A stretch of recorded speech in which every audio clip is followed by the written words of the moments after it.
I remember last time we chopped it up, we was in a little studio over there in Brooklyn. Hell yeah, man. That was a long time ago.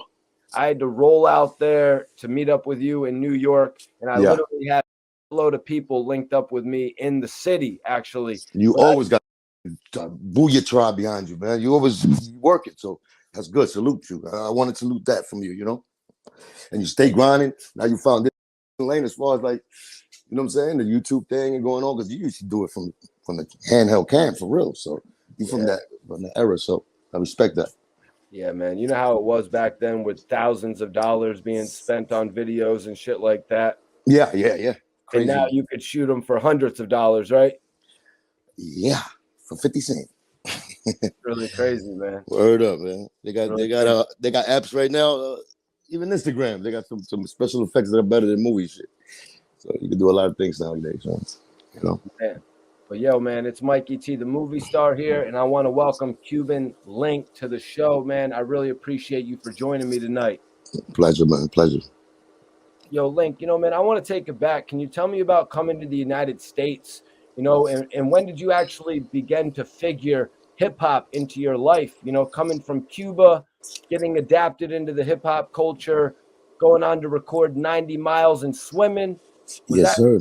Was that based on a true story? Oh, that's 24 carats. You know, if you look at the gold, the top carat you could ever get was 24 carats. You know, that's pure gold. So pure that you can still mold it in your hands. That's how crazy it is. So you know, it's pure. And that was my metaphor. That was my first album coming out. As far as like under Atlantic Records when I got my deal with the Terror Squad and all of that. So my first rookie album it's called 24 Carats. So everything I ever did was a metaphor with my name. You know what I'm saying? And I almost did not call myself Cuban Link because back in the days it was the biting rule. You know what I'm saying? And I felt maybe a little something like, because you know we all got that when we come from the authentic parts of the hoods where we come from. That you know we raised by certain ambience and people. We know better. It was rules installed before us, and those rules were respected. You know, even through my generation from the older cats. So as far as like that, what I meant was like when Raekwon and Ghostface came out with Only Built for Cuban Links, and you know I was at that time, it's crazy because I was thinking about naming myself Cuban Link, right? But it's the same time. It was the same time where Pun got his deal. There was label mates. You know what I'm saying? There was messing with Steve Rifkin, so was Pun. So I used to be in the Loud offices and all of that. So I seen Meth when, you know what I'm saying, in the beginning, when I wasn't even rapping, it was Pun's time, you know what I'm saying? So I remember meeting all those guys and they knew me a little bit because, you know, off the books, but I wasn't, you know what I'm saying, really like out there like that. But I was coming up next. But yeah, you know what I'm saying? I always wanted to know how they felt. I even said that in a song, actually, that I just wrote. You know what I'm saying? I'm only built for Cuban Link, word of Wu-Tang crew. But that was something that, I mean, I'm really Cuban, so it's not really, you know what I'm saying? It's not even just me as being a Bronx nigga, raced around those kind of like rules, no biting allowed. You know what I'm saying? No, be creative as you could, be different than everybody else. Those were the rules that, you know what I'm saying, that instilled through me and with Pun and with everybody, you know what I'm saying? Mostly everybody from, you know, the group that I came from, you know. So besides that, let me go back to your point. But was there ever a conversation? So there never was a conversation. Never. They saw me, like I said, even though after Cuban Link, Ray my dude, like Ray saw me. Right, salute Ray. You know what I'm saying? Raekwon my dude. Ghostface also something. They never really like we never kicked it, but we kicked it on some regular what's up, homie. You know what I'm saying? On the club scene and things like that, and polyed a little bit in the studio, but never got to that.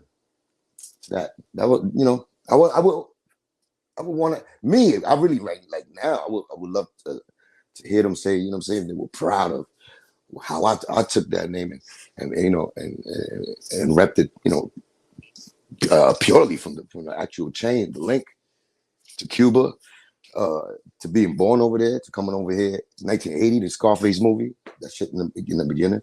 So all that shit is authentic about me, you know, and that's the problem. I think we give them too much reality. You know what I'm saying? Niggas be like, either they think it's lies or they just overlook it, you know. And that's one thing that I know I needed to do in the beginning. I wasn't in charge of my career, but wish they focused more on that. I'm saying on the struggle. I'm saying the road to glory, the road to freedom, the road to the American dream and stuff like that. Instead, I was labeled the pretty playboy dude. And I was married at the time, so I was like, God damn, these niggas put me in the hot water. But I played the game of that as far as like, that image and stuff like that. Just for the videos and shit like that. But my real who I am, my nigga, I just like to chill with my niggas, do what we do, have fun, take care Yeah. of the family, and what I'm saying, do what we do. Calm, cool, collective. But when it's on, it's on. So I want you to take me into your history. I want to get these info for myself and everyone else who doesn't exactly know.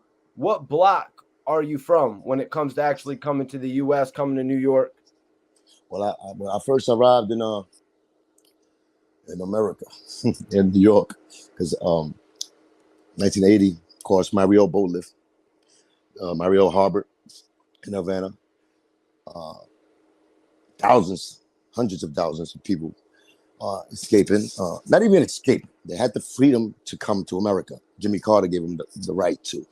He got on the news and he said, "Oh, all the Cubans that are being tired of being under Fidel Castro's regime are free to come to America. We will accept you." And you know what he did when he did that one, right?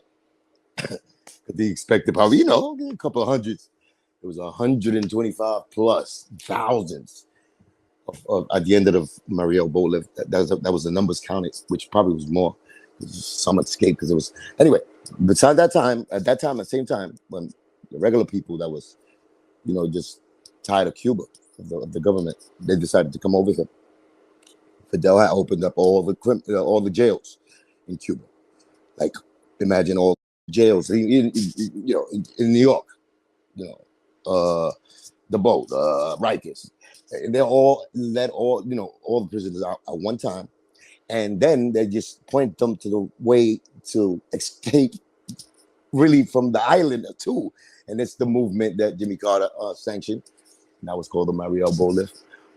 So in them boats, that there was a lot of boats. It's like in like Sparta. Remember when 300 when the niggas was coming for the war? He saw them from the mountains. It was like that, but with, little skiffs and boats and shit. And some niggas had money, so they used to come from Miami and pick up and go and come back and pick up. They got the coyotes. They that in the middle of chaos, there's always gonna be that money.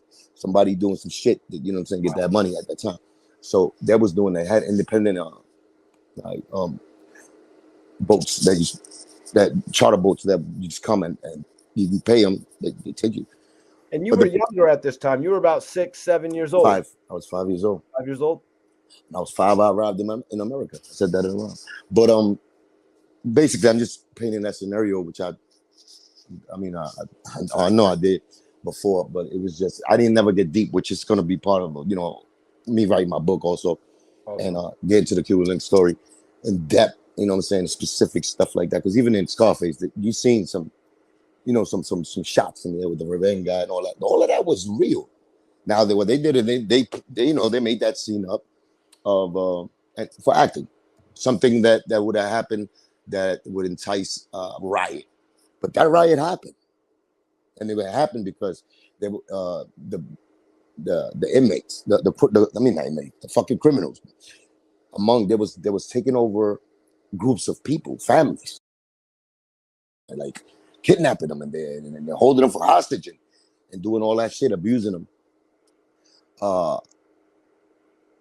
Then they started revolting because they was there too long. Like they had us in the camp under the 95 bridge, the 95 South. The Yeah, under the highway. You know how they have that like an empty space sometimes, and cars be parked in there sometimes on the low. Yep. And any highway, they turned that whole shit into an army base. So it was a big ass, they call that shit the bubbles. They turn that shit into like a big bubble, and they put the cots in there for people, millions of hundred thousands of cots. So they had to prepare and did that. We was in there. I was in there, and just that the criminal element added more gasoline to that fire. It was already fire. You know what I'm saying? Because just the way it was greeted. Like when we left Cuba, we were considered traitors. So some Cubans that was actually trying to escape, they was getting beat up while they was getting on a boat. And there was Cubans, the army, which is Fidel's, policing the police state he had it in.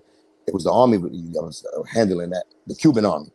And I remember me going up it was a pirate ship, that's my word. I went up the dock with my mother, my father, and my sister. And it was 2 barrels of, like barrels. Like, you see in the hood and shit when they burn it. 2 burning barrels on the side.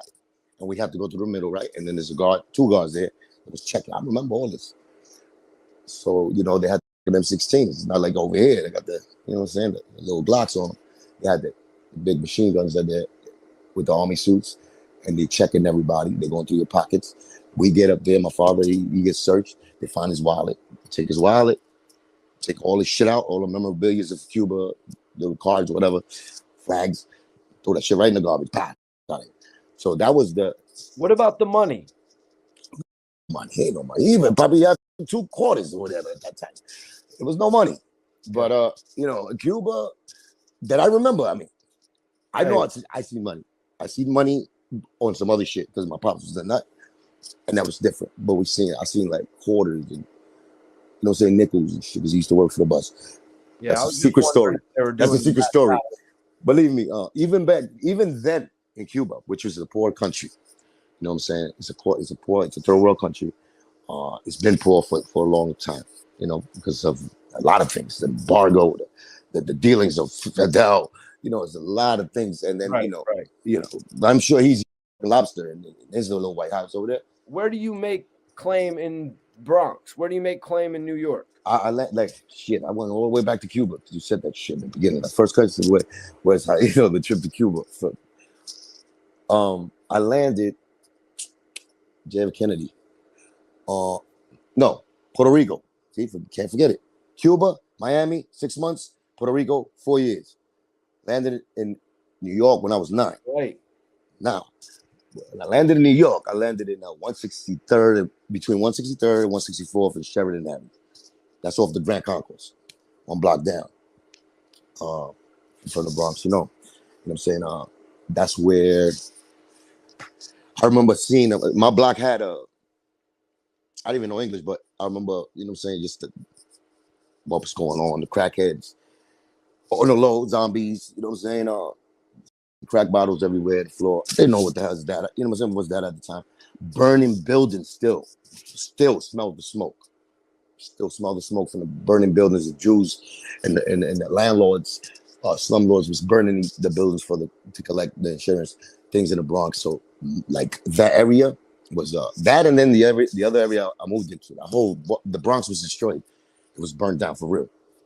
Our section, but it was a new experience. It was an adventure. It was something, freedom. It was that. So we don't know what the hell freedom is, right? Because I was free in Cuba. I was doing what I wanted. You know what I'm saying? I was over there, playing with the kids in the street and, getting on stilts and shit and doing dumb shit that, we was doing over there. But I never felt depressed, right? But I'm a kid. So, that's when your parents come into play and they tell you stories of, all the shit that Fidel did and all the other shit that he took care of. And, that politics shit is real tricky, so I don't even want to do that. But, 163rd, it was 945, the building, 945, Sheridan Avenue first, because we had to live with a lady that we knew, Evangelista. I still remember her name. She was I think she was Dominican. She was a Dominican lady. And they shacked us up in there, but they was renting the room. Don't get it twisted. You know what I'm saying? They was renting that little one room. They had like 3 rooms. You know how the Spanish niggas and the hood niggas do it. They do sections in one room and they turn that shit into like 4 fucking bedrooms. So we had like 2 little bedroom things, and we stood there for like 6 more months. We stood in there. We was paying rent and all of that, and everything was cool. And then niggas tricked us. They did the old, you know, the 3-car Molly shit to us, to my pops. We, you know, we went to Coney Island because they told us about, yeah, if you go take the kids, you know, we didn't know shit about Coney Island. Me and my sister, like, let's go, you know what I'm saying? And Great place. great. Then I'll tell you a story there too. That's gonna cost you though, cash up, $20. So what I'm trying to tell you is that they gassed us to leave the apartment, right? To go all the way to Brooklyn. We don't know how to get to Brooklyn. Trains, first time. My father didn't care. He don't know no English, but we found it. Why we asking, you know, people and all that. You don't know no English. We all straight off the boat, the Colombian Coke, going to, you know, Coney Island. They told us to go. Whatever. We had fun over there in Coney Island. We don't know shit. We got first black kids that we met, me and my sister. We didn't know English. It was a girl, and a brother and a sister. You know, black kids, right? So now we get in. Remember the canoe boat? The old school, like it's a canoe and fucking shit go through the water.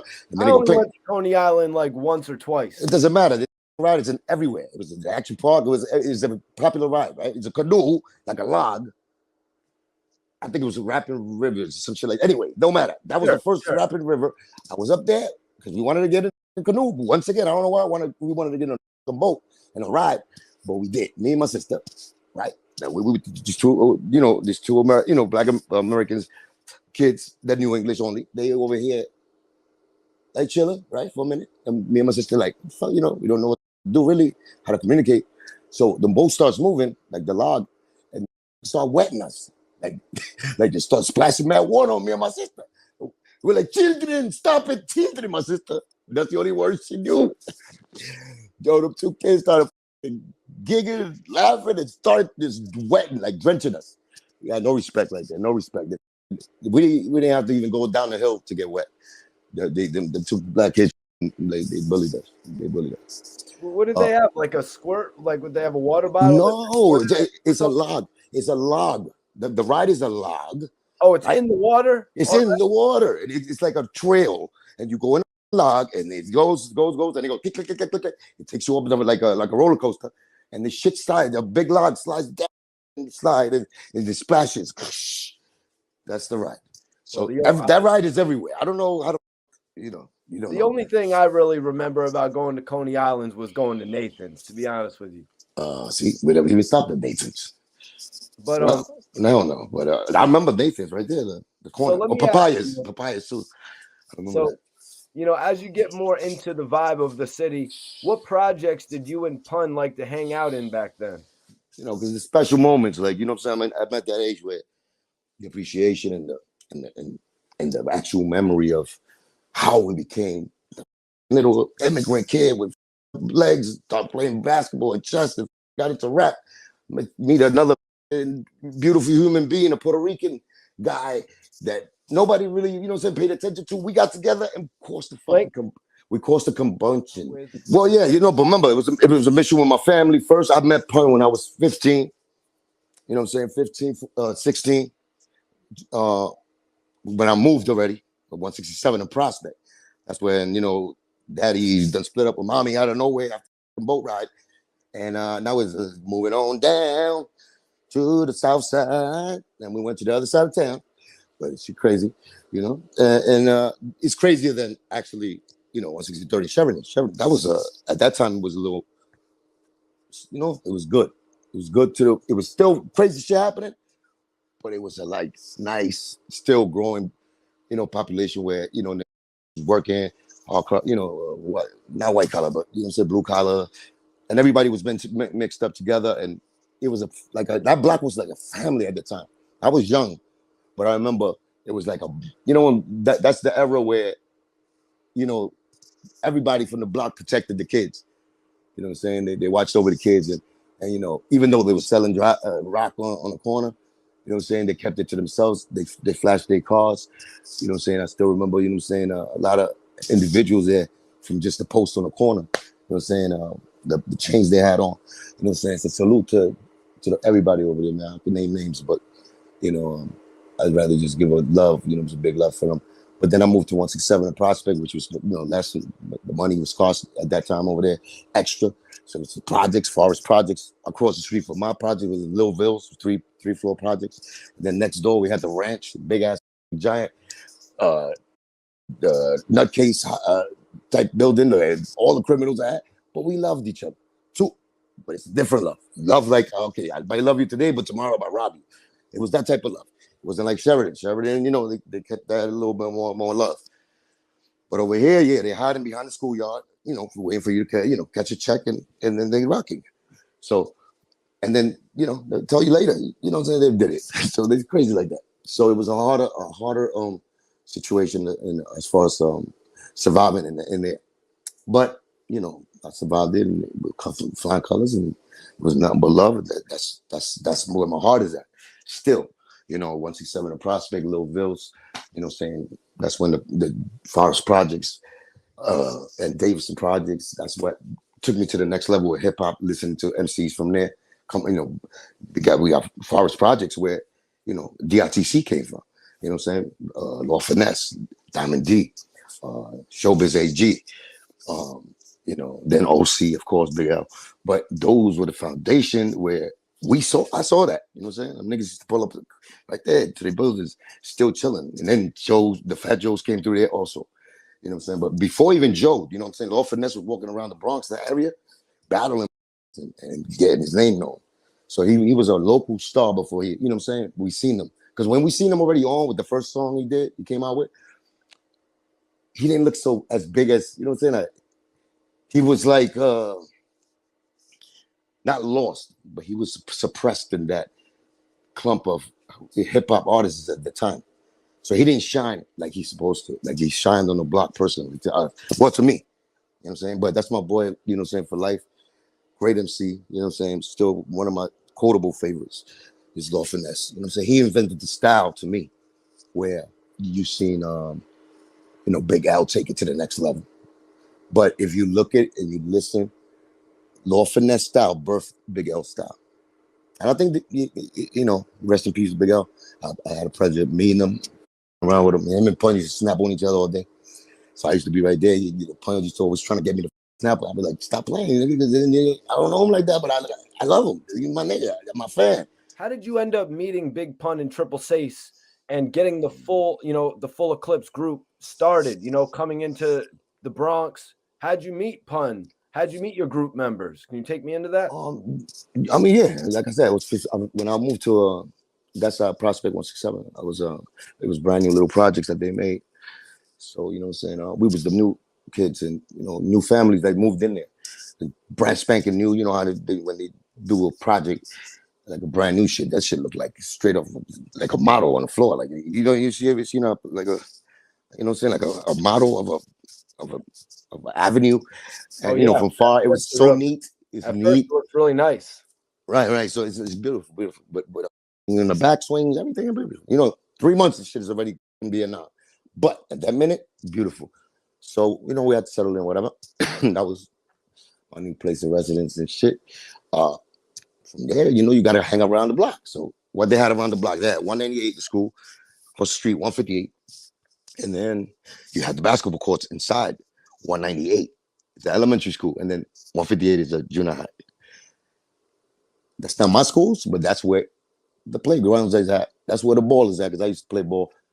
That's where is doing the better dunks than Jordan at, and that's the neighborhood where the drug dealers play at, where the young kids play at, where the crack violence is there. It don't matter. We there. We having fun regardless. I met Pun right there in that basketball court, running fulls. Well, he was running fulls because he was with the older dudes. I was still rocking with the younger. He was already with the monsters from the N1. Remember that league they had, N1? You know what I'm saying? With Hot Sauce and all of them. And, that was like the first beginning string. They had Proctor. They had so many niggas I remember. They used to be monsters. Like, they used to do dunks like, and we little, so, I got inspired by that type of shit. I was dunking already when I was 17, 18. I'm 5'8". I'm dunking, feet too. So you'll read that on the book. I'll get to the book and I'll tell you the details of something that's, time to inspire, man. You know what I'm saying? Niggas have been destroying too much. And it's been like that for a minute. I'm myself, I always try to, I came here to build. Saying I was born in a block in Cuba that's called, you know, Closed Doors, Puerta Cerrada. That was the name of my block. Then I'm in this country. They give you 20 cents for building a skyscraper. Like, you know what I'm saying? Like, for doing a brain surgery, they'll give you 2 dimes and a penny. That's your paycheck.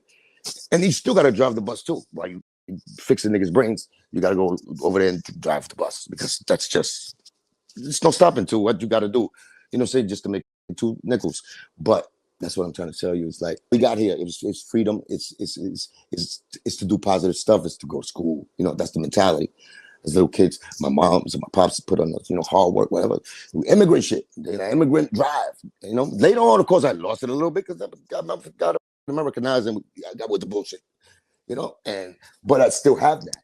You know, I still have that when I let it boost out and send me, and it shows and proves. You know what I'm saying? Just well, you're gonna see really what this immigrant is about real soon. The Missing Link, everybody. Yes, Cuban Link's new album, The Missing Link. It's coming. This has been coming before calling. Yeah. Well, I got a lot of things, man. Yeah, but the Missing Link is the thing. But you know, independently doing it.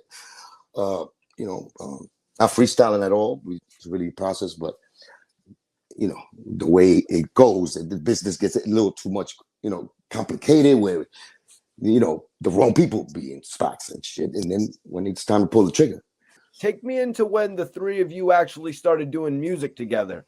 How did Pun actually get you to do it? Or well, I was doing, see, the thing about us, it was this. When I came to the block already, I was already like into hip hop. So when I got to the Bronx, it was the Fat Boys, the beatbox, and I didn't know English, but I was beatboxing. You know what I'm saying? And then my neighbors in my building were all black. They took me into their wing. I didn't even know English. They rocking with me, walking me to school, protecting me, all this shit. I don't understand nothing they say, but I understood the love.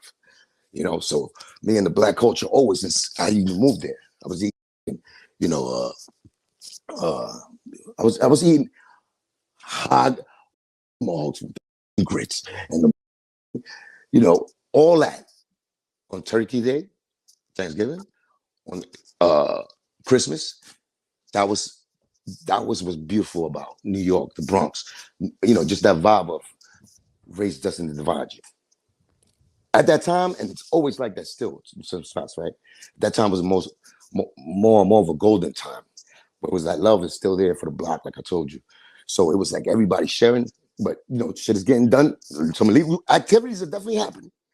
But it's being done where everybody's together and it's not that much violence unless you ask for it. So, you know, it was rules. So once again, I came into already the prospect when I moved out there. I already did a presentation in my school, my elementary school, for a project school. I took the Run DMC song, I'm on a Mission, flipped it, because we had to do a project about crack. I came in there already loving hip hop, knowing English already, you know, a little junior, you say, as far as English. I already knew my shit. I was already bebopping. I already had spikes. I was down with breakdancing crew on my own. You know what I'm saying? I was already recording the double deck cassettes. I was pressing the shit with put the little paper in there with the tape over it, and we record over that shit just to act like we rapping. So I was already into it. I got over there. I was starting college also. Like I was, high school. I'm from Chelsea High School, vocational Manhattan. Then not to skip that, because I used to bring Pun to my high school. Niggas in Chelsea would tell you, he come pick me up. It's my brother for real, like, you know what I'm saying? Without music, my brother. I used to carry a picture of this in my wallet because of him. Like, and I don't have a brother, you know, so I got a sister. That's all, you know, we was 2 kids. That's my brother. Walk in the high school? Would he ever no, he went outside. Pun never went to school, my nigga. Right, that's what I'm saying. He went to pick me up on some more like my big brother. You know what I'm saying? Because he came with the Sherlin and shit. He's like, you know what I'm saying, 220. You know what I'm saying? With a big roll chain and shit. And he come pick me up like, this show, Al, let's go, Al. That's how tight he was. You know what I'm saying? That's the love he showed me. Right, so I have to do nothing but reciprocate that, because, and the incredible memories of fun that we had. It's just, it's nobody can understand but us. So that's why it's hard for me to explain certain crazy shit that had me like having laughing attacks So that how'd I you can't even become a explain it group? to nobody. So how'd you Eh, guys become a group? How you me up now? Okay, what happened was Sace was a part of the family. Like I said, not a part of the family. My sister and Sace's cousin went to college together. Blah blah blah blah blah. We, no way that my sister's chilling in Sace's house. And at the time he was called, Joker Jam. He had his own little career, the nigga, her nigga too, but he's older. You know what I'm saying? He's older, so he's advanced hip hop. He already got a group. Them niggas is the nastiest niggas I ever heard. Shout out to TUD, uh, JQ, and Triple Sace, which was Joker Jam, aka Sace back then. I don't know what he even put triple in front of that name. He cursed himself. He gassed himself. He's a dick. That's my brother though. So he was incredible. Like Spanish, Dominican nigga, but he didn't act like Dominican. You know what I'm saying? I thought when I first met him, he was black, like light skin black. Then I found out his whole family's Dominican and shit. You know what I'm saying? I'm up in the house in their crib and shit in the projects. There's a big that Davidson with no shoes on, no socks on, playing basketball with the whole family. That's how Dominicans and Cubans get down. Nothing but love. So I was a shorty in there, you know what I'm saying? And just that relationship right there between, families. Then he started picking me up in my crib, around with the ball, playing ball. Then out of nowhere, we stop in a grocery store. Start, getting in a circle. Niggas start doing the beat. Sace used to, do the beat in a pole. And he used it like a lighter, could be a lighter. And he go, bing. Remember that the torture? That J. Rule, the damager. Doom, ding. Yep. Remember that little sound? Bing. That sound, this nigga made it on the pole. Like before that nigga even did it. So that's how crazy creative, in the whole. Like I already got my knowledge and my education from from the original hip hop as far as like Furious 5 and everything from Sheridan. That was the era for that. You know what I'm saying? The motherfucking spikes and all that back dancing. Then I went over there, which was already Big Daddy Kane. You know what I'm saying? The transition, the baton was passed to the KRSs, you know what I'm saying, the Rakims, and and the Cool G Raps, and they was like whole brand new beast. Now these are niggas that, even though I loved already, Fat Boys and the Heart and all that shit, that was good. That was good. It was intriguing. I went to see Crush Grooving when I didn't even know English again. I was over there, doing the hip hop shit. That shit just took over me. You know what I'm saying? From dancing to the art to it didn't hit my MC button yet because you know what I'm saying? I just I admired just the whole culture. I went through that.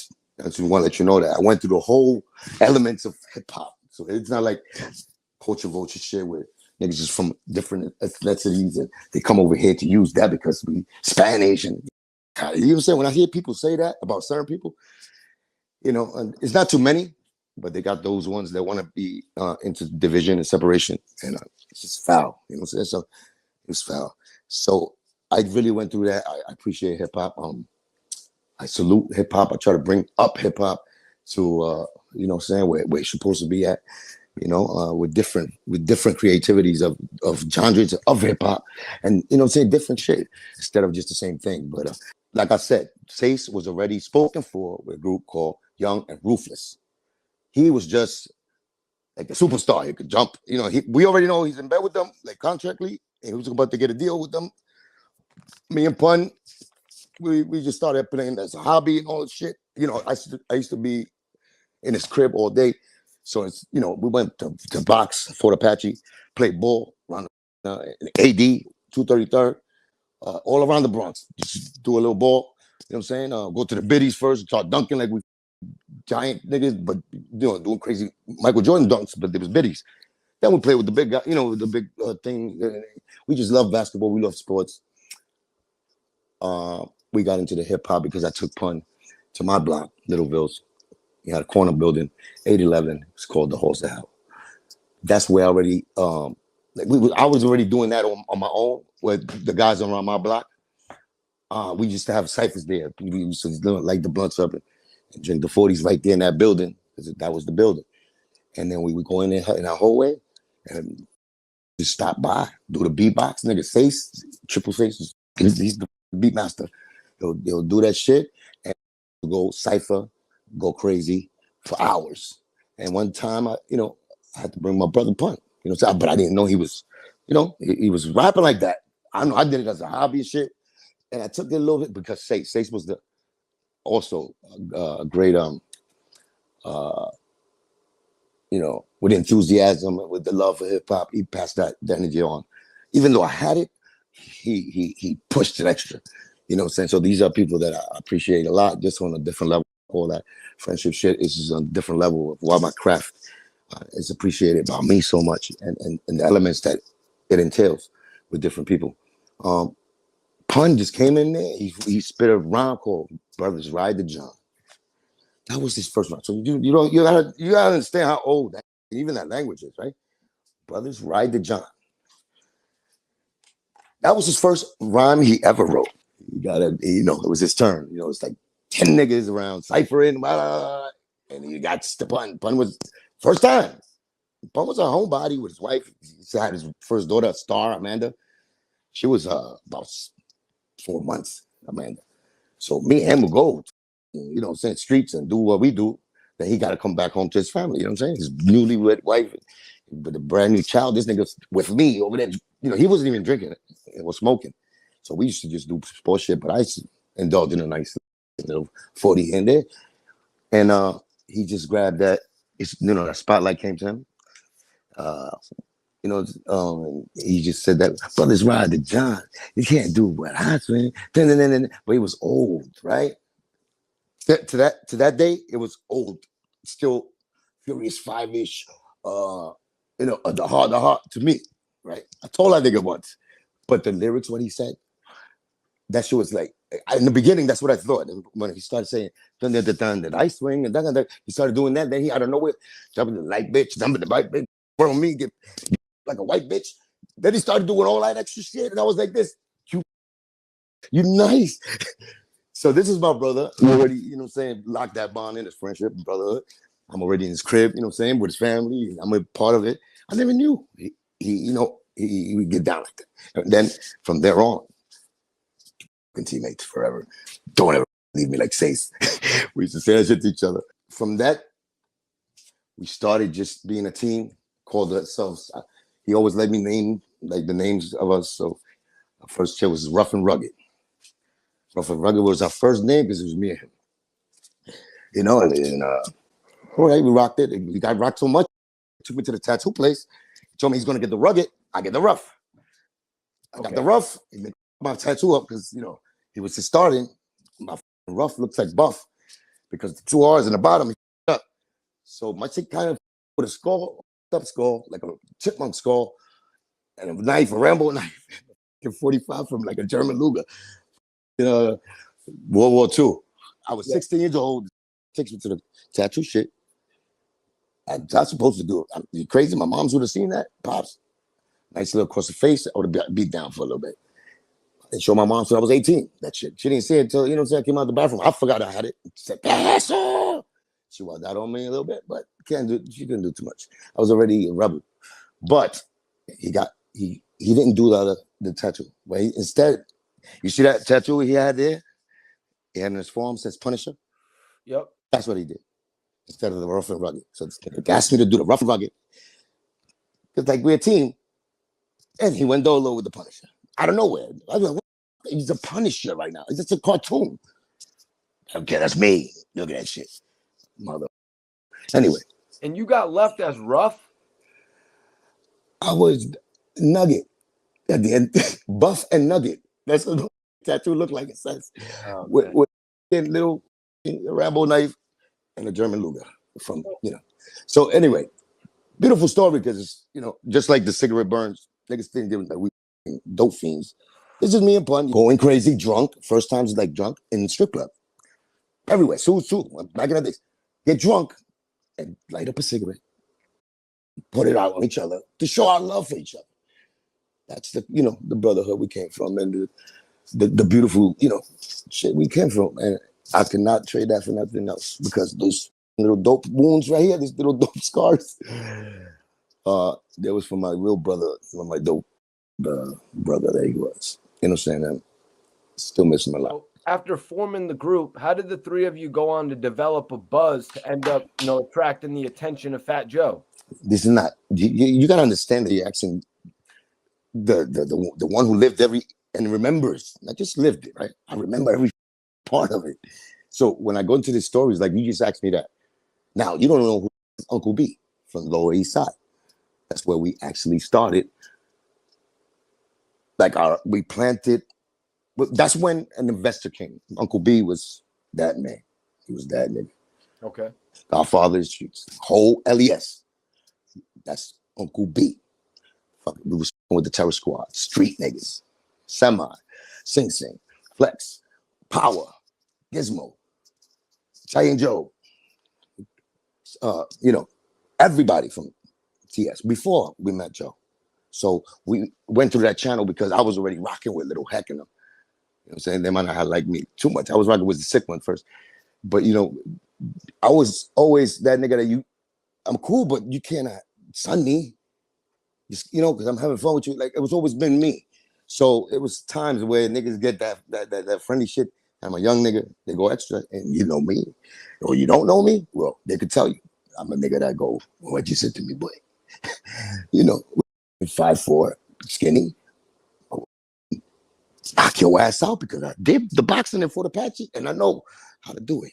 You know what I'm saying? And I was active, but I never started nothing. They respected me on that level because they see me give out the beatdowns to other niggas, and they knew I was in their side. And that was salute, and we did a lot of things. So the real Terror Squad, man. Shout out to the original Terror Squad, all those names that I mentioned. I'm not missed, I'm sorry about that. But even the whole Forest Projects, that side right there with, I'm saying, Kike, Little Heck. Like I said, rest in peace, Semi. Rest in peace, Gizmo. Gizmo's actually who started Joe in rapping. Giz, if you never heard of Giz, it was in Flo Joe, first video, the Army Suit On. That man, incredible. He was like a local celebrity if he was around Forest Projects. And he wasn't known for rapping. He was playing ball. Puerto Rican nigga was crazy with the ball, the handling, and doing the ruck and all that. But he was the first rapper as far as like the inspiration to Joe. Like I told you, like Chase was on a professional little more level than me, so he inspired me because he gave me that. That was Gizmo to Joe. And Joe has been, I guess, the business mind. He did it. Remember, he was playing the streets before he got into actually the artist part. I don't think it's the same. I think he looks at things as business, money, transactions, and having a great product to sell it, and to keep it, hold it as a legacy. He looks at things as objects that could be marketed and sold. So he named himself crack. If you think about the drug crack, what it does to you, sucks everything out of you. Left with no teeth, no ass, no skills, no bones, no nothing. A blowfish with no air in your cheeks. And you're there asking for help. And he goes, I don't need you no more, nigga. Out of here. That's what they do to you. This is just a metaphor. Anyway, that's what crack does, right? Gets you hooked. And then because you're going to be 22 pounds with gummy bear teeth. That's all. So, Link, can you tell me what it was like when Fat Joe first came? Great reaction. You have $1 million reaction. You should be down with Gilly and them niggas. You are crazy. This nigga just listened to me and said, "Oh, so Link." Yeah. I was rocking with Gilly and Wallow. Those are my guys right there. So the question is, what started to change once Fat Joe came around you and Pun? The division. I mean, it was full of clips as a group. Me, Triple Six. Triple Six left the other group because he saw more promising with us. So I think they kicked him out or he left. One of them. We accepted him again. You know what I'm saying? Because he was the brother anyway. And then Sick One, he was actually Joe's hype man in the beginning from Forest Projects. We joined teams. He was more of a business head, so he joined just to be part of the group. We started making noise around the Bronx. We was already down, you know, we was already respected by the original TS and the real niggas around. You know, who we was as far as, you know, regular niggas, like, you know what I'm saying, we get down, you know, but lyrically, we started getting a buzz because we just had so many niggas with us. Because everybody was just mobbing us. That was some more like, you know, we got their back, you know what I'm saying? With Pun, with me, with Sace. So we actually united a lot of people that probably wouldn't have been friends at that time because of us, you know what I'm saying? So that was a beautiful thing. We was messing with Uncle B. Shout out to Uncle B, right? Mysterious guy that meant everything to me, you know, who he was, what he brought to us. He took us from, and this is a guy, the street runner, boss, humble man. He heard us spit. He loved us. Didn't even like rap like that. He just loved us.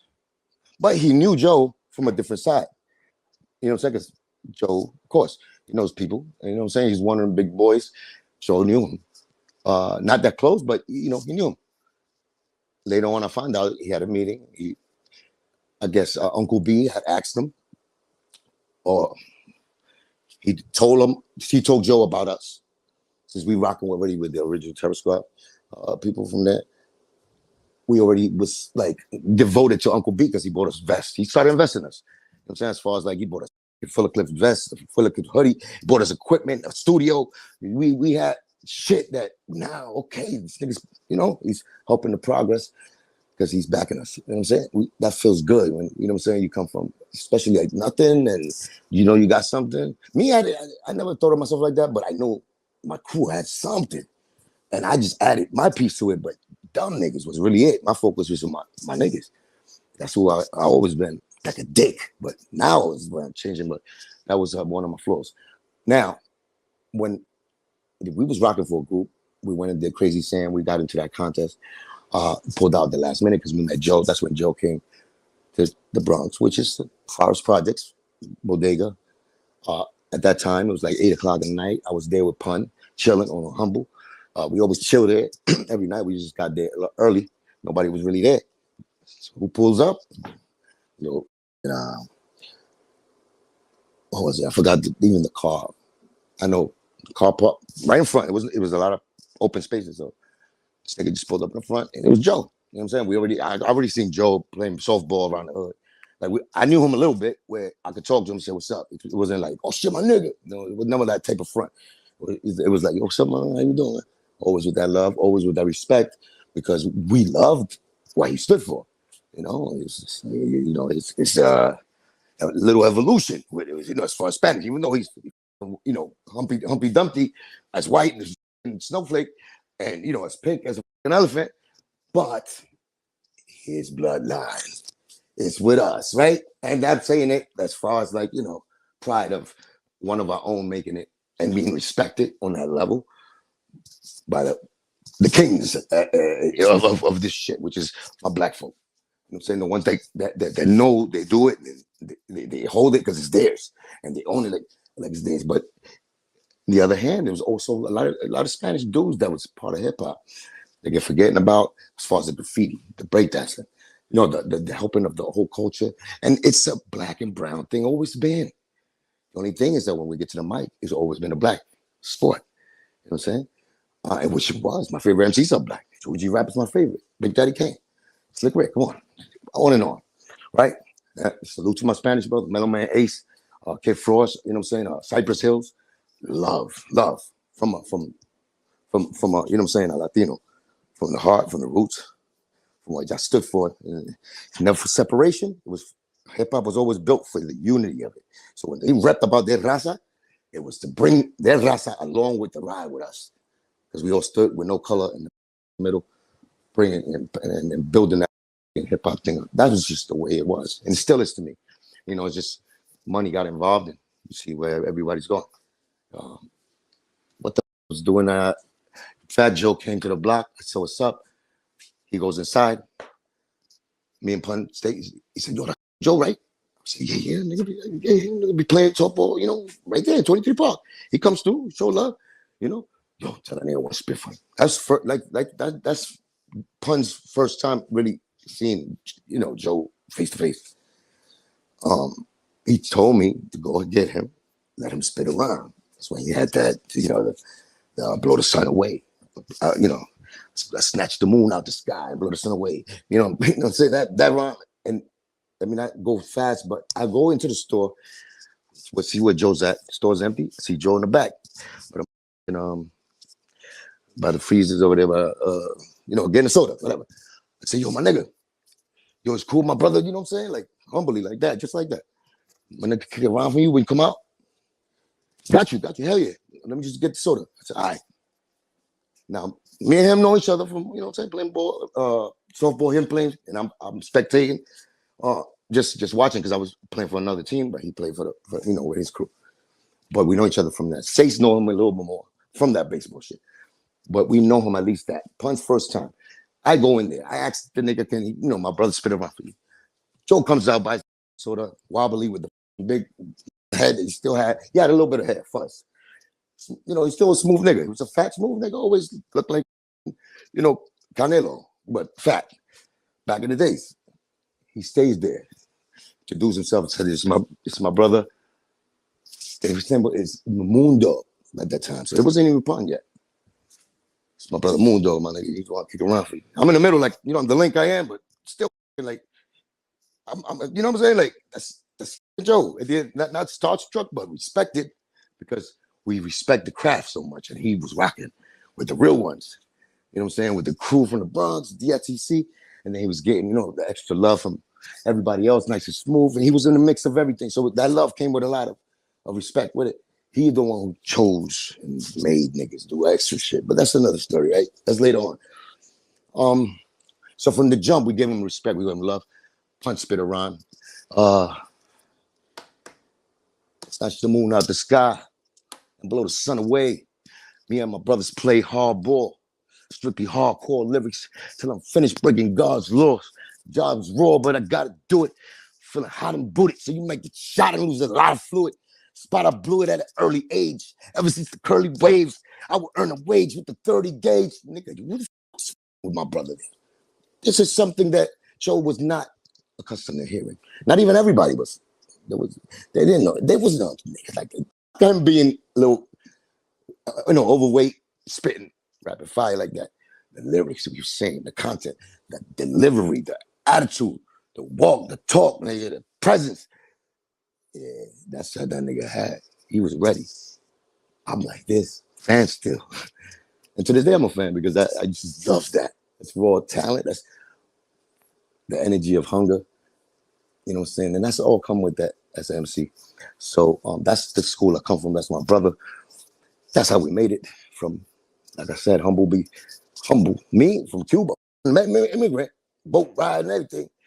That was, you know what I'm saying? Other shit, I'm Forrest Gump too on the low. That, like I said, we go into details in my story. Joe came in. Let me go back. Joe comes in, talks. He impresses him. He blow his mind. Pun blow his mind. He's trying not to show it. You know what I'm saying? Pink niggas be turning extra pink. Nigga like strawberry quick because he's like, I don't know, he's excited, but still trying to act gangster. Like he wasn't that nice. You know how niggas are. You know what I'm saying? And Joe was always that dude. He was at that time. He was, you know what I'm saying, putting work in, and he was living what he was walking. He was talking when he was walking, and he was walking when he was talking. So I vouch for that. It's later, but he changed. Something he went to one of them doors that nobody talked about, and I don't know. He came through the Matrix, but Joe introduced the Pun. Pun blew his mind. Joe gets him number.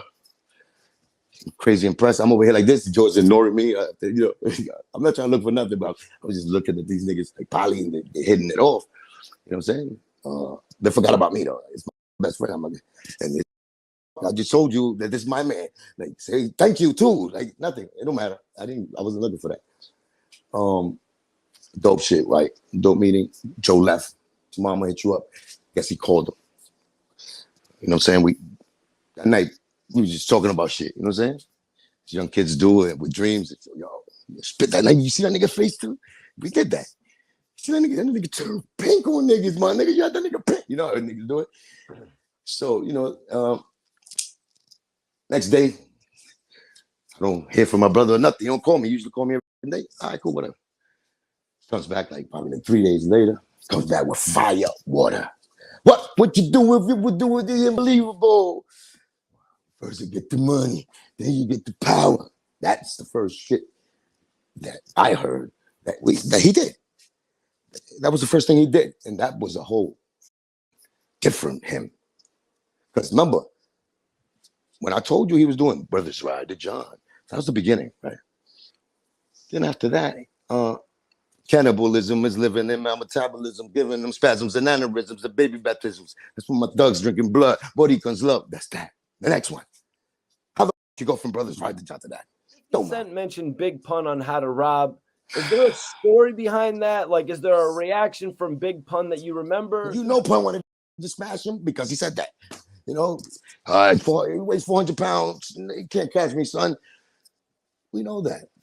It was funny, especially because I knew he's but Pun took it. See, we laugh at niggas.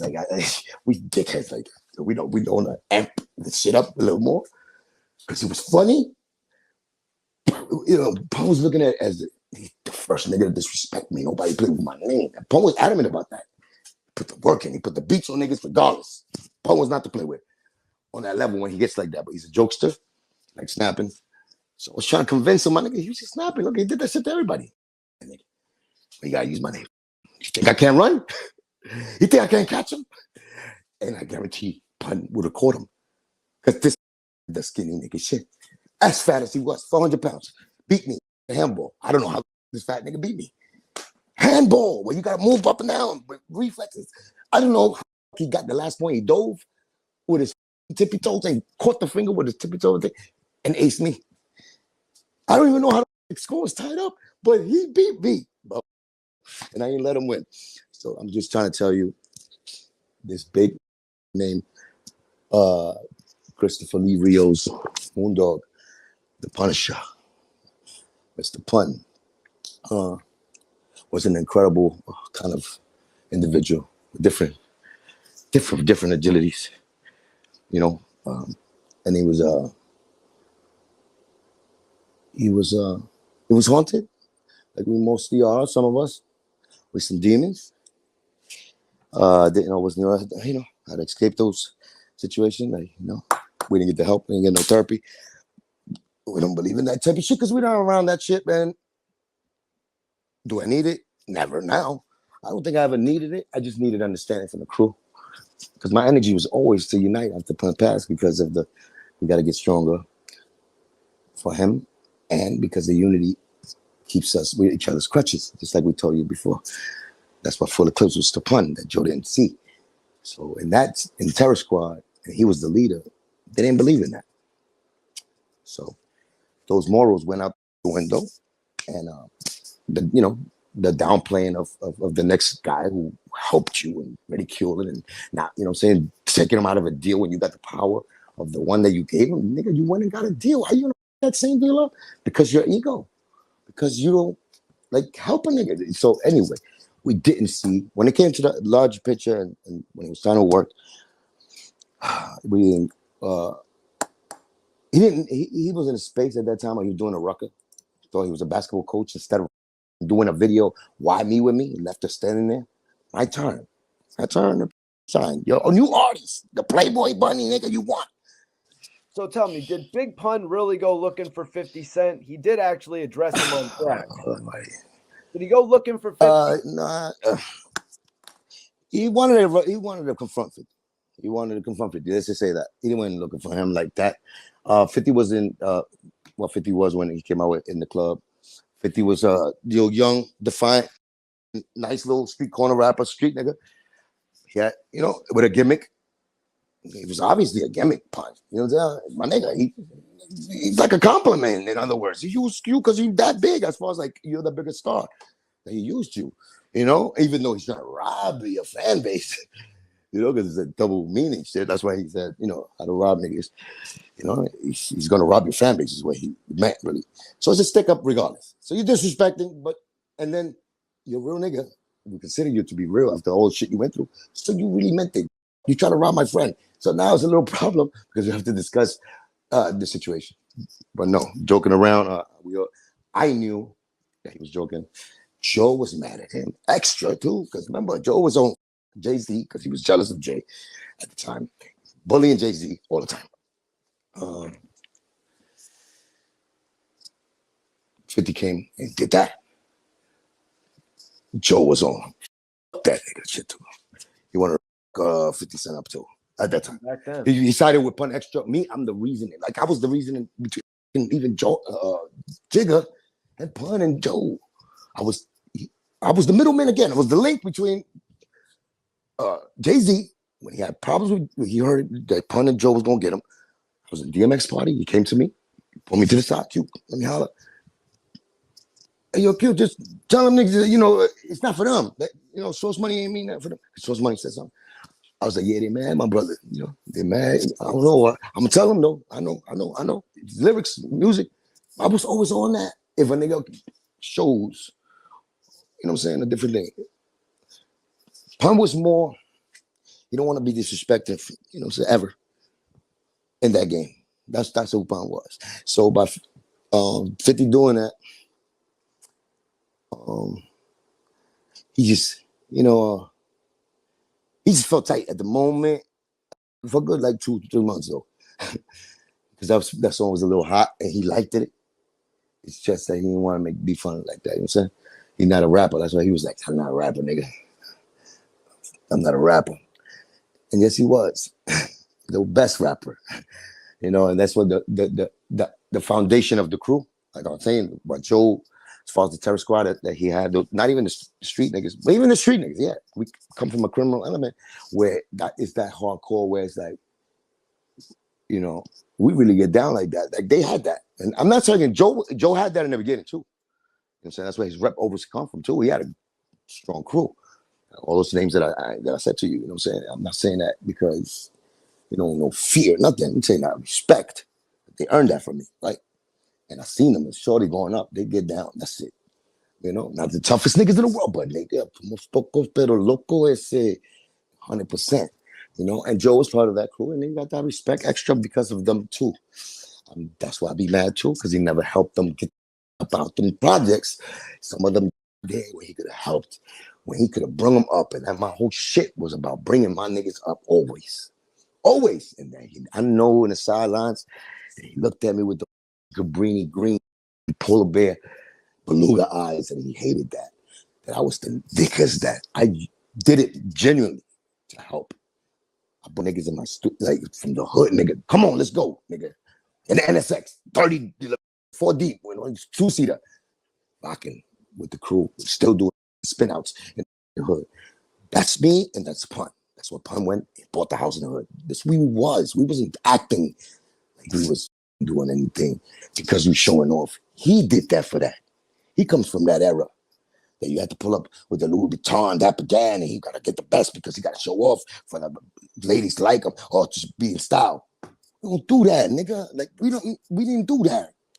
We did us where we are who we are, and we good at what we are because we love what we do, and we do it. We don't talk about it or get another nigga to do it for us. We are the work. We are the creative process. We are the process that teaches you how to say it. We are the process that gives you love so you can recite it and be doper. If you believe in this is doper and we believe that this can make it, then believe it because we come with love. That's the difference. Come with envy and hate, disguised with the love that we taught him, that he saw from us, because that unity came from Full Eclipse crew. Really, me and him. Says too. And to because we showed it, but it was the bond. And I gotta say it, I'm not even trying to be egotistical or selfish, but I earned the right to say that. Foundation is me and Pun in that house. I'm saying playing pool, betting thousands of dollars of Monopoly money, going to the gym, basketball courts, Dolo. Not even his family would see him before the deal. Me and him right in that living room. And then we loved Say so much that he left us for the next niggas. And when he came back, because he heard we was popping off in the hood, We accepted him back out of love. To him, the sick one. He wanted to be our manager in the beginning. He wasn't even rapping no more. They said, "Oh, can we be down?" We said, "You down too, my nigga." That's the love we had. Not naive. That's the unity we had. That's what's dangerous. That was life. That was beautiful. That was positive. That was the difference between us. And let me just say, Mr. Fat Joe. I was on Clubhouse recently, and I noticed Wack 100 was beefing with you. I Yes, heard he you was. beefing with Wack and his team. Everything seemed chill. What was it that made you and Wack start going at it? I didn't go with it. But Wack is he's he's type paranoid and ready at the same time. If you could get my meaning, I don't know him, never knew him, never met him. Death row for a day in my life. Never met Suge Knight in my life. Ever heard of Suge Knight? I did. You know, my mind was on Biggie, East Coast. I love Pac, but I'm saying I'm not gonna. He was trying to insinuate that I went to when I got cut, whatever, and I had the beef with Joe, separation. I went over there to have a meeting with Suge Knight because I was scared. And I was trying to run with somebody else so that I could get protection. So I tried to pay them $15,000 to protect me. That's what this nigga said, right? Now, he said this to spark up my attitude. I know he did. After a while, I knew that because he saw the relationship between me and my son. He probably thought I was a threat. He wanted to check my temperature because I wrote something on the my son's page when he said, ain't no more real niggas left. And I was like, you 100% by that, my brother. You already know.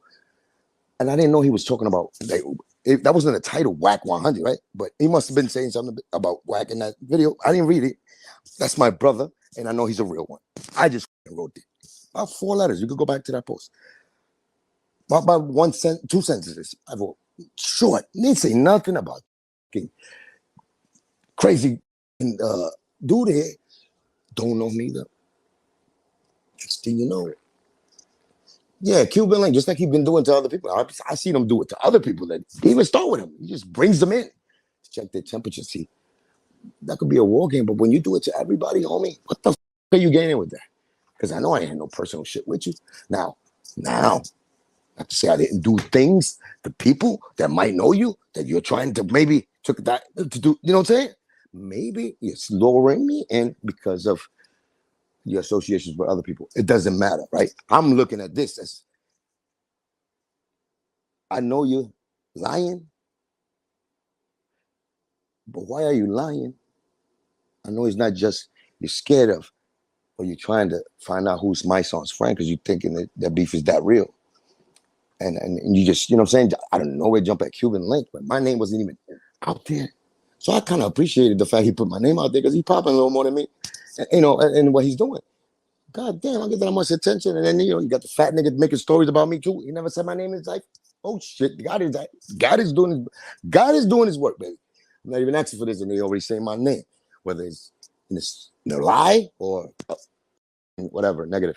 They're still saying my name. They vouched to never say my name. And now Wack was just, I don't know what, he just wanted to stop. But you see him.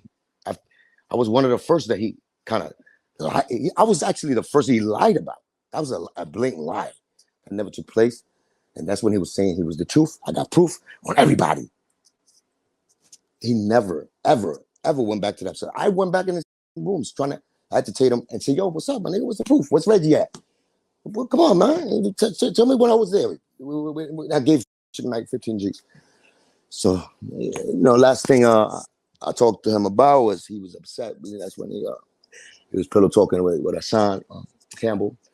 And, Hassan played him like the snake he is. And that's very shameful. He could act like that exposed him to the world, but I seen that already in the reptilian face that he has, and not to downgrade that, because I like him. I ain't gonna lie, there's a part of me that like this truth. I just don't like the motives. Why? I don't like the motives. Why he picks these not even weak, these people that are in certain predicaments that the majority don't like. You're getting paid to bring them back into the light. That's your services. Bring 6ix9ine, the guy who snitched. That's not tolerated. You're gonna make that snitching cool. And we almost did. That's so much incredible shit. Well, maybe he didn't do it, but he put the facade up that he did. Because now for 6ix9ine, it's a little working more. So he's good at that shit he doing. But say it. Be a real one, like you said. You came from real cloth. Don't don't do that to the new, like, to the kids. Be a liar, be a manipulator, where you set them up to get hurt. Where you're too close to fire to things that got destroyed, and you don't know nothing. And you got certain kind of like deep secrets on niggas that your friends that you had relationships with. What kind of nigga are you when you see that? That's dangerous to anybody. So that's what's the backlash that he's getting when you analyze his character, because you actually heard him say things. He's not even bragging. He say stories that even happen. Then later on, you see what happened in the news, and you be like, that nigga, why we said that shit? How he know that, right? And I'm not trying to say, fat or anything. I'm just trying to say, brother, you working for the wrong energy, and that's the only explanation I could give, because you know that you 50, you know what you're doing, homie. You only getting close to this, so you could do this, and if you don't, then you gonna go in there, take something possessive, like hurt him or her, something very important, and then blackmail them. Like, who blackmails shit? Who blackmails is like that and think it's cool? That's not cool. That blackmailing game it's bitch nigga shit. It's shit that, you know what I'm saying? I mean, it's powerful. It's a great tool to get what you want done. Keep it behind closed doors. Yeah, but sometimes you can't. Sometimes you can't. Right. And then you talk about it. It's like you get in the way, and you got a pass to get away with it. That's why you talking so freely about it, because you can't be that real. It's like somebody, and you say, yeah, you body this nigga yesterday, and then you don't get caught. You don't even go to jail. Is something wrong? I left that scenery. You know what I'm saying? I had a little liking, but I had understanding, but I found out that my understanding and his motives are way different. Right. Way different. Because at first it seemed like you had sent him over some music. He told you to send some music, but then he told you, I'll get to it when I get to it. How did that take What place? What happened was that I came into his room looking for him because I put up a post. He tweeted up, he made a thing about me in IG, Cuban Link Buster. Let's see what happened when you go to the West Side, whatever. Some shit, right? Some gangster shit. I didn't even know this. I made my post, but I made mine with a video. I was in Brooklyn by the projects by myself. I kind of caught wind right there. It's not like I practiced this shit or nothing. I looked at the YouTube and I said, Cuban Link, Wack 100. Who is this dude? I didn't even know about this nigga yet. I knew a little bit about it because the Game. I did a song with Game called No Mercy. That was my guy. You know what I'm saying? We did it in business, but it was always love. Game was there when I actually approached Pitbull and Club Black in Manhattan, and and we had our things happen. I had to hop over the whole TP upstairs. There was a VIP TP. The whole Game and the whole Bloods was there. 30 niggas. I had to hop over them to get to my target. So they know me very well. And plus, we did a song that's dope. Respect the Game on that level. Wack is he started he tested me on that. You can't test me like that, right? Without me. I don't give a who you are, right? I don't give a who you are. You said Buster. I know what that means in LA. I ran from New York. I already lied. Never left New York in my life. Actually, I'm the one who stood here. The other niggas, my opposite niggas that I've been with, ran to Miami. I did everything. G Code, gangster, not even a gangster. No taking pride of being a gangster. Far from that. I'm just a man of a lot of things that should be praised instead of,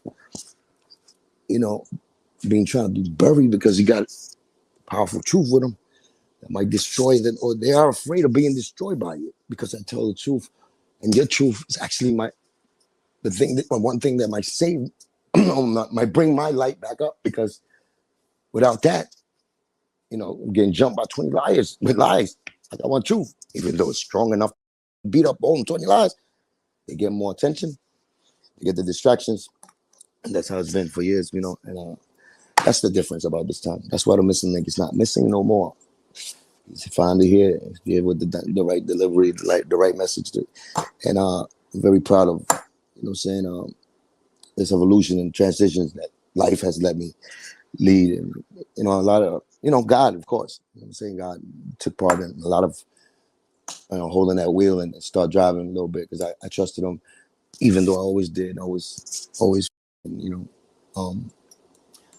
a godson, a believer of the Lord, warrior, and if I fight, if I go whatever, I know God has got my side, because I'm coming from righteous beliefs and intents always in my life. You know what I'm saying? Regardless, I'm not ashamed or regrets anything that I did, even if I did it for people that didn't deserve it.